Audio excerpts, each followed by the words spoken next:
when he is no more an individual, restored when he is restored to the status of a member of a community, taken in the flow of collective energy, or led to the position of the citizen who acts as a member of the collective. And the less the dramaturge knows what the spectators have to do as a collective, the more he knows that they have to become a collective, to turn their addition into the community that they virtually are. It's time, I think, to bring back into question the idea of the theatre as a specifically communitarian place. It is supposed to be so because it is a place where real living bodies give the performance to people who are physically present together in the same place. For that reason, it is supposed to provide some unique sense of community. And strange as it may seem, the generalization of the use of the images in the theatres and of all kinds of media in theatrical performance did not change the presuppositions. Images may take the place of the living bodies, but as long as the spectators are here, the living and communitarian essence of the theatre appears to be saved. But what does specifically happen between the spectators of a theatre which would not happen elsewhere? Is there something more interactive, more common to them than to the individuals who look at the same time the same show on a TV? I think that this something is only the presupposition that the theatre is communitarian by itself. That presupposition runs ahead of the performance and predates its actual effects. But in a theatre or in front of a performance, just as in a school or a street, there are only individuals weaving their own way in the forests of words, acts, and things that stand in front of him or around her. The collective power common to the spectators is not their status of member of a collective body, nor is it a peculiar kind of interactivity. On the contrary, it is a power of translating in their own way what they are looking at. It is a power to connect it with their own intellectual adventure, which makes any of them like any other, insofar as its ways doesn't look like any other. The common power is the power of the equality of intelligence. This power binds individuals together to the very extent that it keeps them apart from each other. What has to be put to test by our performance, whether it be teaching or performing, speaking, writing, etc., is not the capacity of aggregation of a collective. It is the capacity of the anonyms, the capacity which makes anybody equal with everybody. This capacity works out through unpredictable and irreducible distances. It works through an unpredictable and irreducible play of associations and dissociations. Associating and dissociating instead of being the privileged medium that conveys the knowledge or the energy that makes people active. This would be the basis of an emancipation of the spectator, which means the emancipation of any of us as a spectator. Spectatorship is not the passivity that we have to turn into activity. It is our normal situation. We learn and teach, act and know as spectators, who link what they see with what they had seen and told, done and dreamed. There is no privileged medium, as there is no privileged departure point. There are everywhere starting points and not points, from which we learn something new if we dismiss, first, the presupposition of the distance, second, the distribution of the roles, third, the borders between the territories. We have not to turn the spectators into actors. We first have to acknowledge that any spectator always is an actor of his own story, and that the actor also is a spectator.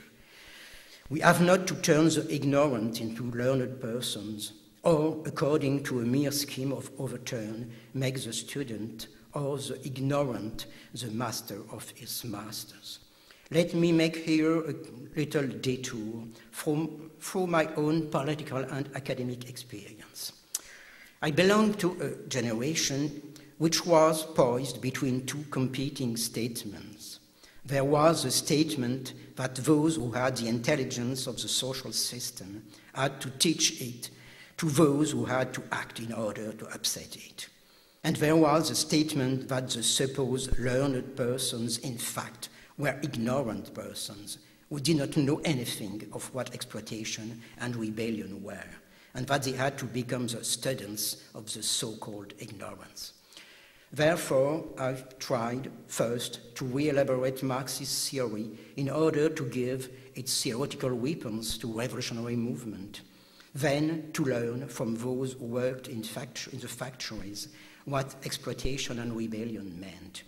For me, as for all other people in my generation, none of those attempts proved really successful. That's why, afterwards, I tried to look in the history of the workers' movement for the reason of all the mismatches between the workers and the intellectual who came and visited them in order either to instruct them or to be instructed by them.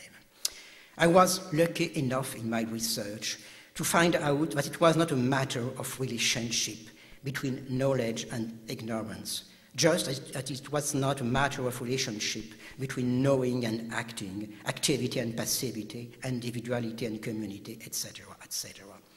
One day of May during the 70s, I was looking at a correspondence between workers from the 1830s in order to find what the conditions and the consciousness of the workers was at the time.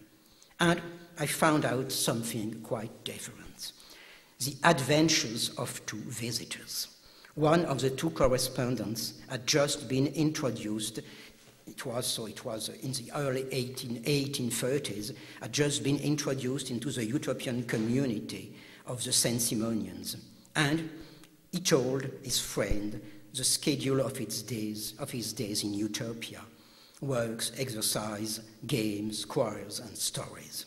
The other one told him the story of a country party he had just done with two friends to enjoy his last Sunday leisure.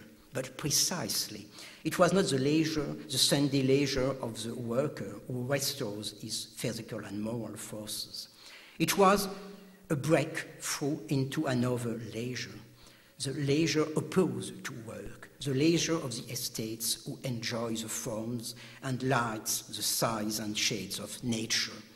It was the leisure of the philosophers who take advantage of their rest in an inn to exchange poetic emotions and metaphysical hypotheses.